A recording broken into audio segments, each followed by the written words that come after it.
a Rover story. Chapter 53, Earth. Late at night, I am able to locate a pale white dot in the sky. It is tiny and faint. My system tells me it is approximately 34 million miles away. The tiny, pale white dot is Earth. That tiny, white, pale dot is where Xander is. It is where Raina is, where Journey is, where the laboratory is, where everything I used to know exists.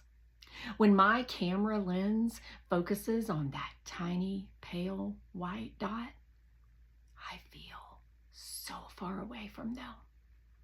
But I also like that I can see them. I take a picture to send back to Earth.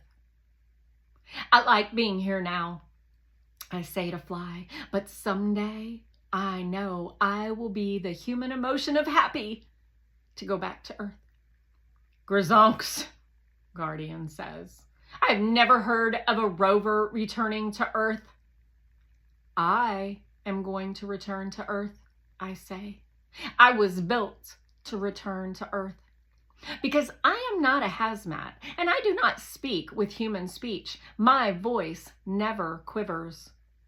But if I were a hazmat, my voice would have probably quivered when I said that, because I'm not entirely certain that my return will actually occur. Is that correct?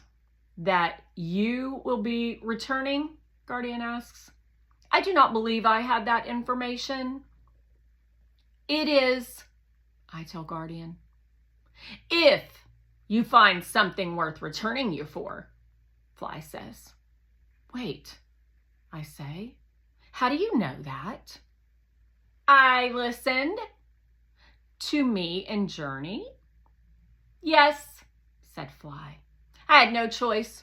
You were very noisy. You should have told us you were listening. Oh, Fly says. I thought it was important to listen so that I could know what we are searching for. The helicopter is indeed correct. It is important that he understands what to look for once he is in the air, Guardian says. He will be your best tool when it comes to locating a fossil. And locating courage, Fly says. When will I get to fly? When the command center desk tells us. It seems like it is taking a long time. Perhaps, I say, but they want to make sure the conditions are right. Don't you want to get started? Fly asks. Of course I do, I say. I wonder what courage will be like. Me too, I say. I am quiet for a while because I am wondering about a lot of things. I wonder if I will be able to find a fossil, if I will be able to bring courage back online.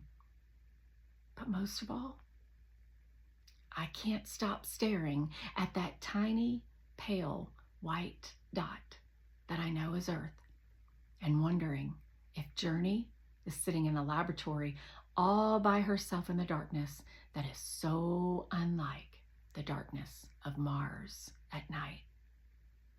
You would like it here, I think.